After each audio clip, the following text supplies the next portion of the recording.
Corazón on bliss, café en la mañana, dreams en la mente. Glow up, baby, tú eres suficiente. Latina lo carries, respiro mi vida. Some heartbreak to healing, no la salida. First love primero, then we dance like desire.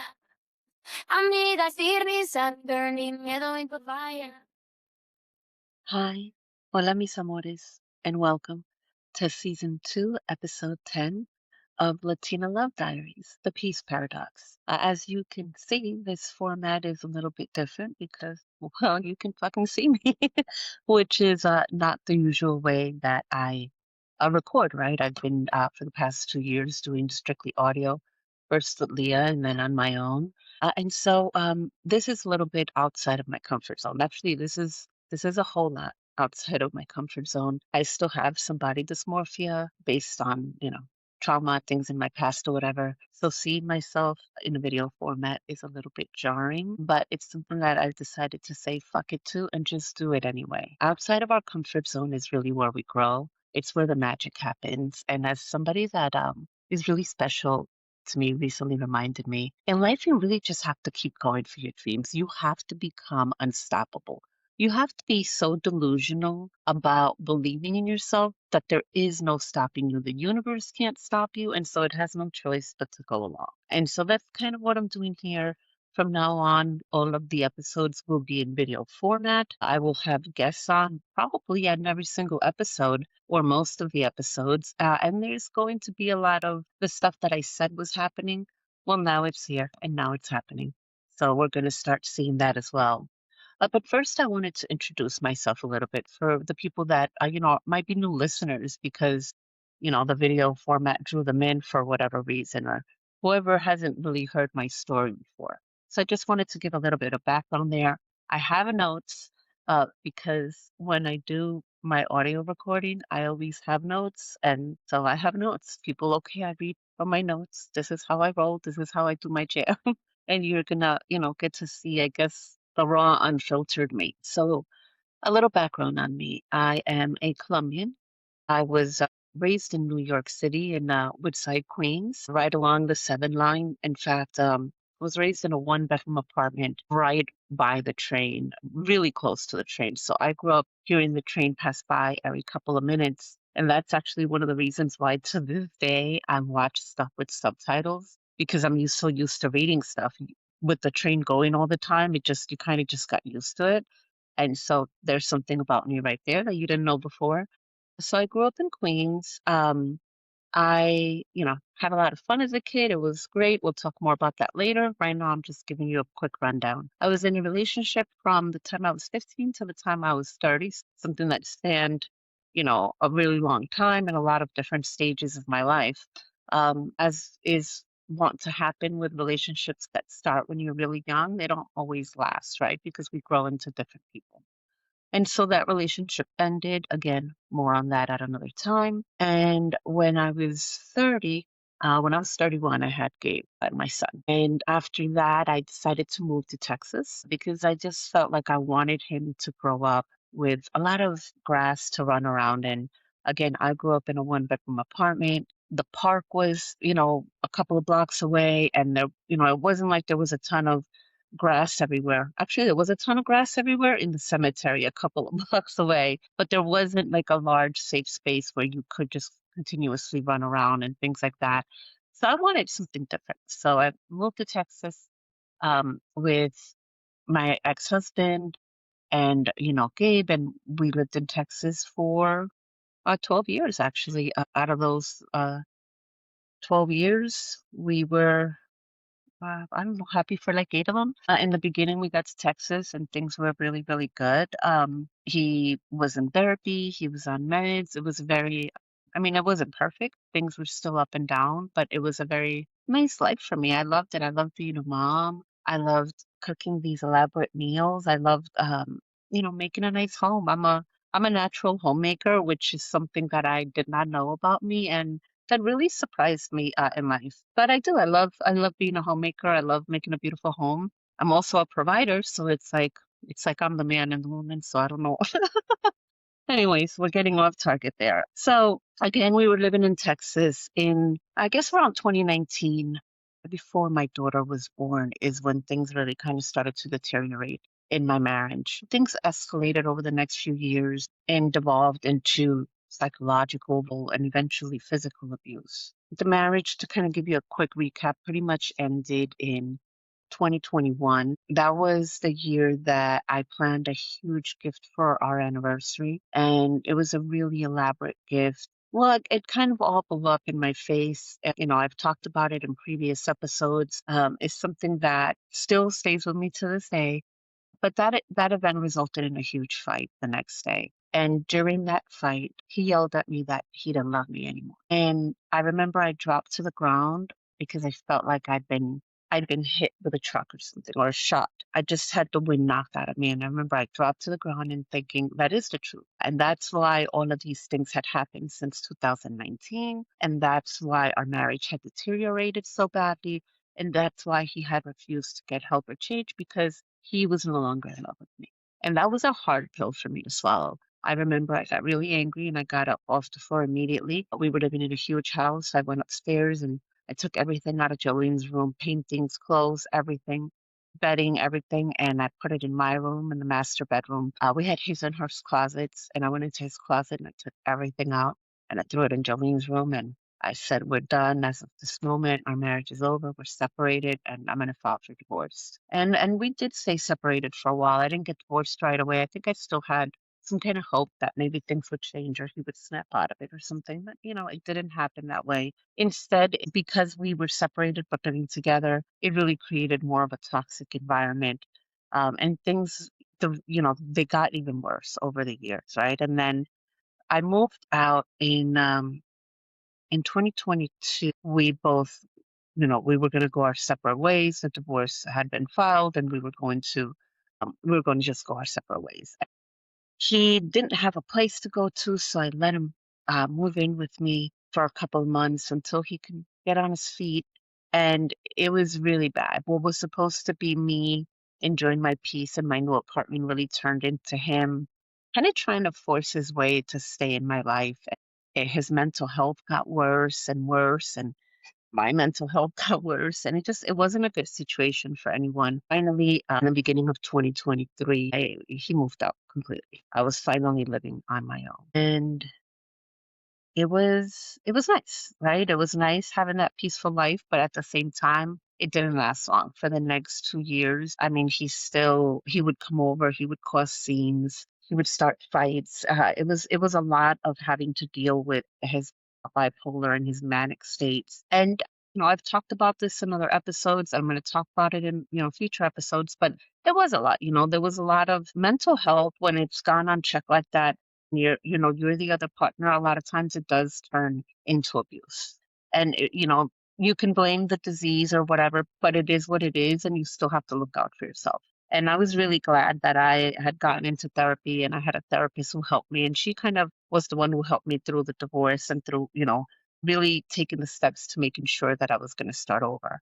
In 2023, I'm just going to, keep raising right along with my little intro. In 2023, I met Mr. Ben. As you heard my other episodes, he had a really big impact on my life. He actually changed the trajectory of my life in so many ways. I don't know if I'd be in California if it wasn't for him. And again, I've talked about this in previous episodes. I'm sure I'll talk about it in other episodes further along. Suffice it to say that he really was a really positive influence on my life. He's been incredible with me, and I'm really thankful for the experiences that I've had with him. Now, I had to leave Texas in really in kind of a rush. There was a fear for our safety, if I'm being honest. I'm not going to sugarcoat it. All of my friends and neighbors got together and told me, you better get out. You're going to be on Dateline. You need to leave. And even though I still didn't see it, I started to feel the fear. And I started to feel the fear for my kids that, my ex had become so mentally unstable, had had such a deep mental break that he would harm us. And I grew to believe that, and it caused me to panic. That is eventually why I fled Texas and why I decided to come to California. And now here I am, right? I'm in California. I'm living peacefully with my kids. Was it an easy transition? No, by no means. We left Texas May of last year, I brought my mom and dad with me because my dad was on hospice and only had a short while to live. 2 months after we got here, my dad passed away. And I had to deal with all of that. And again, I've talked about it before, and I will do an episode later on what it's like having to have somebody that you love in hospice and all of the things that go into play with that as far as having to be the primary caregiver and everything else. But my dad, he was my world, and I had to watch him slowly fade away. I actually had to watch him starve for like 20 days before he passed. And it was really hard to see, and it was a really hard lesson to learn, but I'm glad that I was able to help him transition and that I was there for him every step of the way that he was for me, because that is what I wanted. And that's why I brought him with me. And that's why I was so glad he made the trip from Texas to California and he made it here before he passed. So it hasn't been easy, but now things are calm, right? Now, there hasn't been any of the stress from my ex-husband being here in our face. He can't just show up. He can't just, start a fight with my neighbor. It's very different. We got away, right? To an extent. And now I have that period of peace, and that's where that peace paradox comes in, right? As I mentioned in some previous episodes, and actually last week I was away with Mr. Big, and we were in Laguna Beach, and I was just sitting there. The sun was setting, and I was sitting outside on this balcony. We had this gorgeous room right on the beach, facing the ocean, the most incredible, incredible sunset view. And I was just sitting there looking at the ocean, and I was just, really just thinking and kind of being thankful in the moment. And then all of a sudden, I don't know, I got like a wave of anxiety. And it's like it hits me out of nowhere, and I get all tense. And it's like, why? Nothing's wrong. Why do I feel like this? The kids aren't calling me. There's nothing wrong with the kids. Everything's fine. I'm physically safe. So I have to remind myself that, I'm okay. And maybe I feel this anxiety because, after surviving a marriage that was largely defined, by bipolar mania and this huge Texas sized chaos, maybe my brain is just wired for war, right? And I'm so used to the constant chaos and stress that I had to live in survival mode, pretty much from 2019 until 2025. And now I'm not used to the peace and the quiet and when things are really amazing and when I'm just hanging out with this incredible man in this beautiful room and the ocean is in front of us and I feel like what's going to happen now? And the reality is nothing's going to happen now. I just feel like that because my brain is wired now to anticipate, you know, there's another shoe that's going to drop and really that's just because after so many decades of just living in a storm, I think I just have to admit that I don't always know how to exist in the quiet, right? And so it's something that I notice, and it causes me to panic, and it causes me to think like, well, what? This is too good to be true. Nobody's this amazing. Nobody gets to have these Hallmark movie experiences. It causes me to start to spiral and even think about, can I do it here as a single mom in California? What am I doing? I brought, the kids so far from family. And so then it can start to spiral and cause me anxiety. And I have to be really, really, really aware that I need to understand this is all trauma. This is all trauma and this is anxiety that still comes from those years that I was so used to living, walking on eggshells and with that tension, but that's not my reality anymore. And I can look back and see the beautiful memories that we had in Texas, right? Because we had some beautiful times. It wasn't always all bad. We used to go out in the country a lot. There was so many weekends just riding ATVs through dirt trails. We went mudding. I mean, we had incredible, incredible times. Road trip to Florida for 2 weeks, staying at haunted hotels. I mean, we really did have good times. But you know what? There was a heavy cost for me for maintaining my family like that and for maintaining that normal facade. That cost me a lot mentally and physically. So, I can look back at those times and I can appreciate the good memories, but I can also understand that at the same time, I was still going through this other stuff and I was still not okay.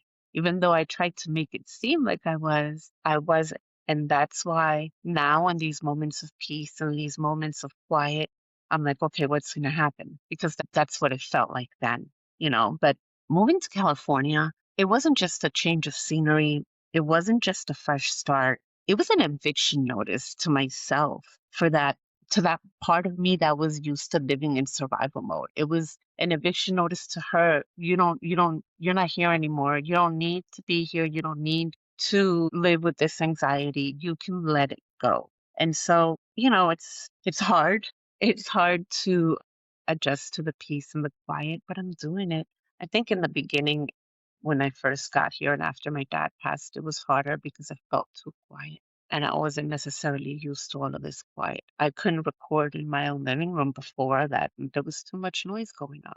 But now my apartment is so peaceful and quiet that you can hear a pin drop in here at night when the kids are asleep. And it's incredible. And so I think that I just have to remember that I have to get my brain, used to knowing that it's not in survival mode anymore. It's okay to appreciate these peaceful moments. And I'll get over the anxiety eventually. I'm handling it little by little. I'm back in therapy because I don't want to live like this, right? I don't want to have to constantly feel like I'm waiting for something to happen. I want to get used to the fact that the peace is my normal, that this is what life should feel like, and this is what life should be. And I wish this peace for every single one of you, because I didn't have it before, right? And it's such a different life here in California for me. Texas was awesome. It was very different from New York because it was my first experience with resort style living, right? And New York they didn't have that. They didn't have that in Queens. Not at all. That was for maybe Manhattan people. We didn't have that in Queens. But now it's different. Now Long Island City's got a bunch of that. But we didn't have that then. And when I got to Texas, I thought the apartments were gorgeous and beautiful, and it's even more so here. I mean, it's out of this world here. It's like out of a movie, just like everything else over here. So it's really, really a big contrast to how I grew up in that one bedroom apartment in New York City, close to the train. And that girl that lived in that apartment, she had to be so tough. She took the train to her high school in Union Square. There was a lot of gang fights in her high school. I mean, my high school was there was the Latin Kings, there was the Nietas, then we had metal detectors to go in. There was always gang fights. I used to hang out in Brooklyn, in Bushwick all the time. I had to be very, very tough. And then towards the end of my marriage, I had to be even tougher. And I think that I got used to that. And now I'm just learning how to be soft. I'm really learning that because the experiences that Mr. Big has given me have really put me in this feminine state that I'm not necessarily used to being in. I mean, I'm used to being the take charge person. I'm used to being the in charge person. And so when I'm with him, I'm not any of that. I just sit back and relax, and he handles everything. And it's really an incredible experience that's enabled me to bring out that softer side to myself, that side that wasn't necessarily there before. And I love that because it's changed how I dress. It's changed how I treat myself. It's changed the things that I do. It's made me embrace my life more. And I really love feeling that soft feminine energy. It's so unusual for me. And it's something that I'm really, really, really enjoying. So that's another thing I'm really happy about. And my Hallmark movie times, I love my Hallmark movie times. Mr. Big has been basically taking me away first for the past 2 or 3 years. First, every 3 months while I lived in Texas. Since I've been here, we've gone away every single month, and it's been incredible. I mean, it's been a really, really incredible experience for me. I love these times. I mean, he gives me these incredible movie times. I call it my Hallmark movie time because that's exactly what it feels like. It feels like I'm in this Hallmark movie where you meet this man and he sweeps you off your feet and he just takes you to the best places. He treats you incredible and you have the best, most amazing sex of your life. I mean, TMI, but it's exactly like a movie. And these trips, they're more than just, they've become more than just getaways for me.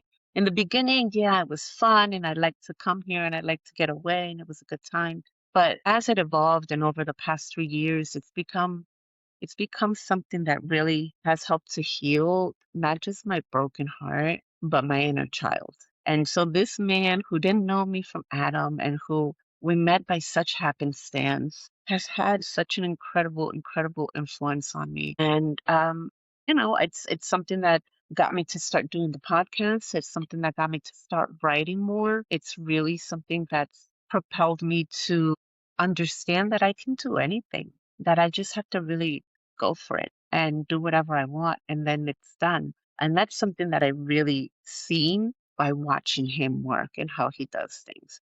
So I'm learning a lot there.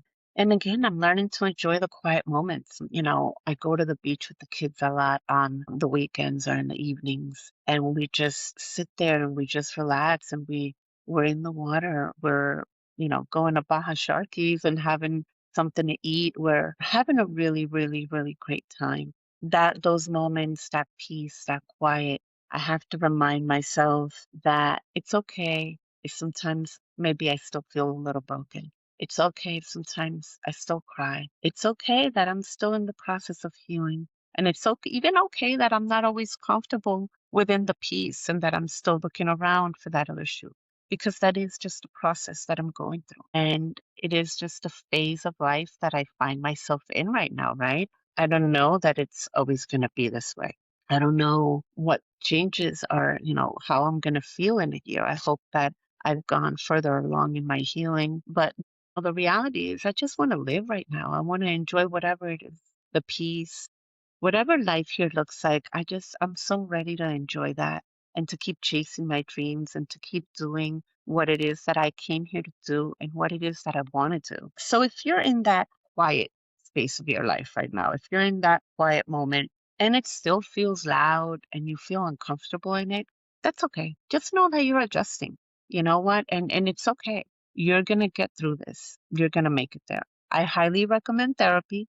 And, there's a lot of other things I recommend, but definitely therapy because it helped me a lot. It helped me a lot to see the anxiety that I have, to give it a name, and to start moving towards getting rid of it. And that's something that, I wish for all of you. And now I'd like to talk a little bit about what's coming, right?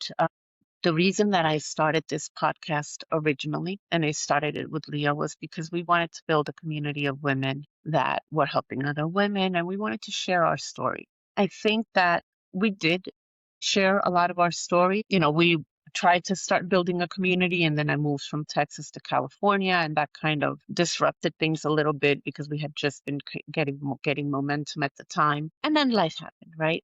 As can happen and does happen. So now I find myself doing the podcast alone. I do think I'm going to have again guests pretty much on probably every episode.